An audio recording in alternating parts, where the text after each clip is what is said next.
Hello everybody, I am Shomakant Giri. Welcome to my channel. So today I will discuss a very important topic for GPAT. Okay, so we will discuss today about GPCR. Okay, so GPCR, what is GPCR? It's a type of receptor. Okay, so it is also known as G protein coupled receptor. Okay, so I hope all of you know that receptors are of four types. Okay, one is your GPCR, another is your ion channel receptor. Okay, then your enzyme linked receptor. Okay, then your nuclear receptor. Okay, all these four types of receptors are there, but today I am going to discuss only G protein coupled receptor. Okay, if you understand this G protein coupled receptor very well, then pharmacology will be very easy for you. Okay, because the maximum drug, okay, maximum drug acts through this receptor. Okay, and this is the most abundant type of receptor present in our body. Okay, so यहाँ पे होता क्या है, देखो यहाँ पे एक single alpha helical peptide है, ठीक है, वो 7 मेम्ब्रेन स्पैनिंग रीजन है. क्या होता है, देखो ये होता है आपका जीपीसीआर और जी प्रोटीन कपल रिसेप्टर. यहाँ पे देखो एक ही सिंगल आपका पॉलीपेप्टाइड चेन है, बट वो ये जो सेल मेम्ब्रेन है ना, ये जो सेल मेम्ब्रेन है ना, इनको 7 बार क्रॉस किया है. Okay, so that is why we are telling that it's a single alpha helical peptide that has 7 membrane spanning regions. Okay, so देखो यहाँ पे और एक चीज़ है, ये तो एक सिंगल पॉलीपेप्टाइड चेन है, ठीक है, सिंगल पॉलीपेप्टाइड चेन ये है, उसके साथ देखो अल्फा बीटा एंड गामा ये 3 सब यूनिट भी है, ठीक है, ये 3 सब यूनिट भी है, ठीक है, ठीक है. तो ये होता है आपका structure of GPCR protein. Okay, so coming to the next, देखो जीपीसीआर प्रोटीन दो तरीके से काम करता है, ठीक है, दो नहीं बहुत तरीके से काम करता है, बट मेजरली 2 टाइप्स. ओके, मतलब 2 टाइप्स में ये काम करते हैं, ठीक है. देखो एक टाइप होता है आपका एडिनाइल साइक्लेज पाथवे और दूसरा टाइप होता है IP3 डैक पाथवे. ठीक है, ये होता क्या है, ठीक है, ये होता क्या है हम लोग पढ़ेंगे. देखो ये होता है आपका GPCR protein. Okay, GPCR protein नहीं, GPCR receptor. Okay, G protein couple receptor ये होता है आपका जी प्रोटीन कपल रिसेप्टर. यहाँ पे देखो अल्फा बीटा और गामा है, ये जो तीनों सब यूनिट है वो ये जो पॉलीपेप्टाइड चेन है रिसेप्टर का इसके साथ अटैच रहता है, ठीक है. बट यहाँ पे देखो एक इफेक्टर मॉलिक्यूल भी है.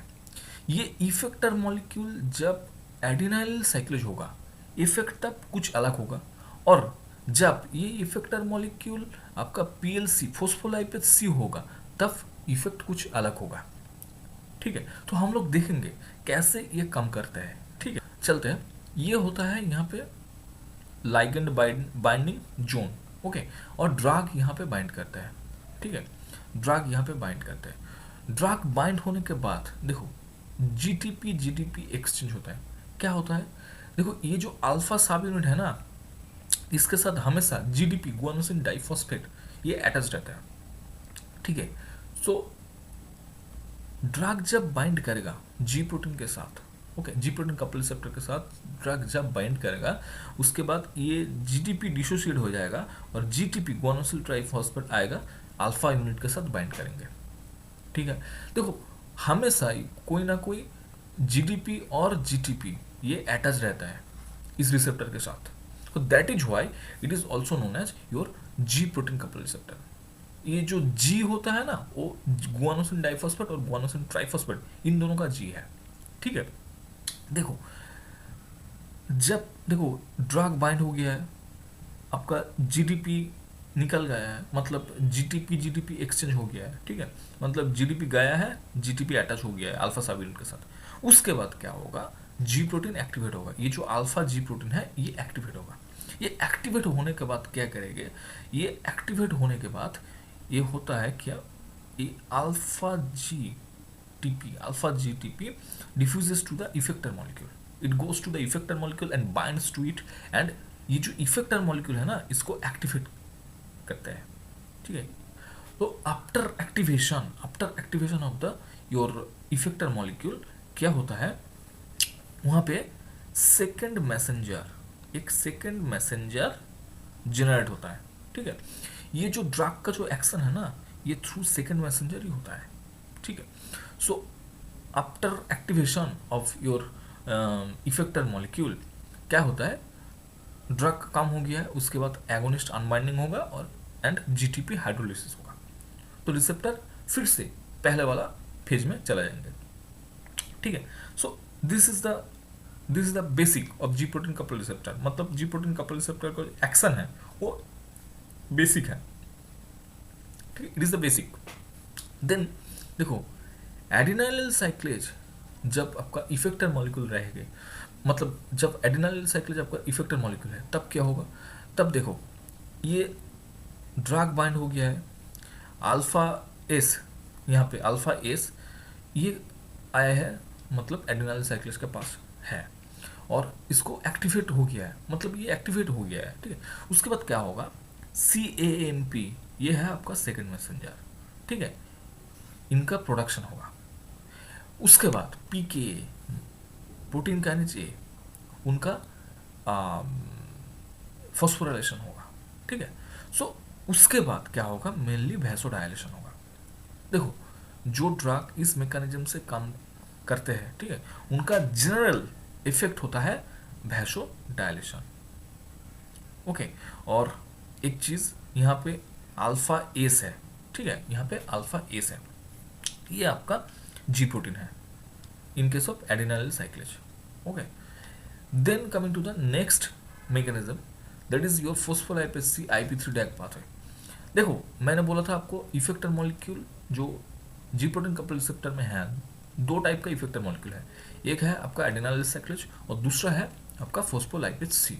एडिनाइल साइक्लेज जब आपका इफेक्टर मॉलिक्यूल रहेगा वहाँ पे क्या होगा, CAMP का प्रोडक्शन होगा, ये CAMP आपका सेकंड मैसेंजर है और CAMP का प्रोडक्शन होने के बाद जनरली वैसोडाइलेशन होता है, ठीक है। देखो फोस्फोलाइपेज सी जब इफेक्टर मॉलिक्यूल है तब क्या होगा, तब होगा IP3 DAG pathway, IP3 DAG pathway होगा। क्या होता है ये IP3 डैग, देखो IP3 ये होता है फोस्फोलाइपेज सी। फोस्फोलाइपेज सी एक मेम्ब्रेन फोस्फोलिपिड है, ठीक है, ये एक मेम्ब्रेन फोस्फोलिपिड है जो हमारा जो सेल मेम्ब्रेन है ना वहाँ पे ये मिलता है, ठीक है, ये एक मेम्ब्रेन फोस्फोलिपिड है। और ये एक्टिवेट होने के बाद क्या होता है, PIP2 फोस्फोइनोसिटल डाइफॉस्फेट, ये इसका हाइड्रोलिसिस होता है, हाइड्रोलिसिस होने के बाद IP3 इनोसिटल ट्राइफॉस्फेट एंड डैक ये प्रोड्यूस होता है।